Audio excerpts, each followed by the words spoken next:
the Stargazing With Celeste set. Let's talk about it. Now, this is my first Animal Crossing set, and originally this was going to be a set that would kick off the second half of Season 2 of my Let's Build series. However, as we all know, the second half ended up becoming most of Season 3. Released last year, this set is the cheapest Animal Crossing set there is that isn't a polybag. In this set, you get a build for an island segment that comes with a telescope and picnic setup, a build for a moon chair, which I built last month, and also you get a nice little minifigure of Celeste.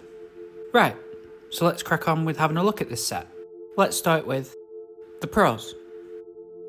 As this is a cheaper set, like most of the smaller sets I've reviewed or built on the channel, this set comes in at around £9, and for the price, there's a decent amount of parts to build with.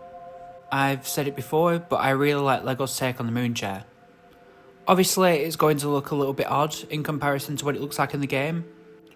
I pointed out that if they were to try and get it as detailed as possible, they would have to increase the amount of pieces, which would then increase the price of the set. It's also nice that they made it so a minifigure can sit down on it, as they could have just placed a square tile instead of having a plate there. In the past, I've mentioned sets having a cozy vibe, and this set is no different. Having the moon chair along with the picnic setup definitely gives an air of calm. It's nice to look at, as I like to have sets on display, and I'm sure that it will also look lovely alongside some of the other sets.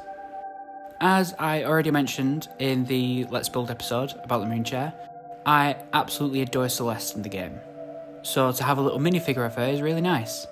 The head looks great and the torso printing looks nice and captures a lot of the details from her in-game appearance, but there is a thing or two about it that's a little bit iffy to me, which leads me to talking about the nitpicks. Like I say, I love the Celeste minifig, but there are a couple of things that seem odd. For example, the lack of wings. Granted, it might be really difficult to make winged arms for a minifigure, but why not have the feather printing going up her arms? Yeah, she has some printing around her wrists, but I think adding some feather patterns further up would be nice. Another little thing I'd change would be the legs. Instead of having these static short legs, I'd change it to the posable ones. That way she keeps the height, but can be posed a little bit better. Much like the Minecraft sets with the whole flat tile thing, the Animal Crossing version of that is the segmented approach for their sets. To a degree I can kind of understand it, as in Horizons you can move almost everything around. But the floor segments feel really odd to me. I suppose it's supposed to act like a mini modular series where all the sets can connect together, but then I also feel like the mini floor tiles are just kind of unnecessary for that. Building off my last point, because of the small floor plates, a lot of what's here seems to be very cramped. Now again, these sets are supposed to act like mini modulars, so the more sets you have, the more you can build off. However, I feel that since they are using the small floor plates, maybe they should have added at least one more for the moon chair, just so the picnic area has a little bit more space. This one is more of a change, but I changed the colour of the star fragment so it was more of a gold colour, just to give it that little bit of a shine. I'm guessing why it's yellow is so that it matches the colour of the chair, as both the fragment and the moon chair share a luminous effect in the game.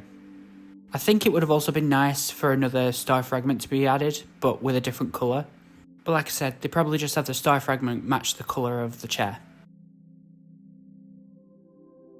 Overall, aside from my nitpicks, I think this Animal Crossing set is great for those that want a nice entry point for the range.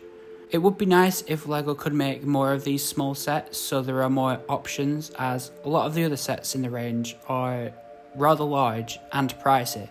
So having a couple more cheaper sets would be nice to add to the mix. Hell, I'd even settle for a minifigure series, since there are so many villages in the games, so there's plenty to choose from. I'm just waiting for a set with Rowan, as he's one of my starter villagers. Also some sets for Roscoe and Nate, because I do have a little bit of a soft spot for him.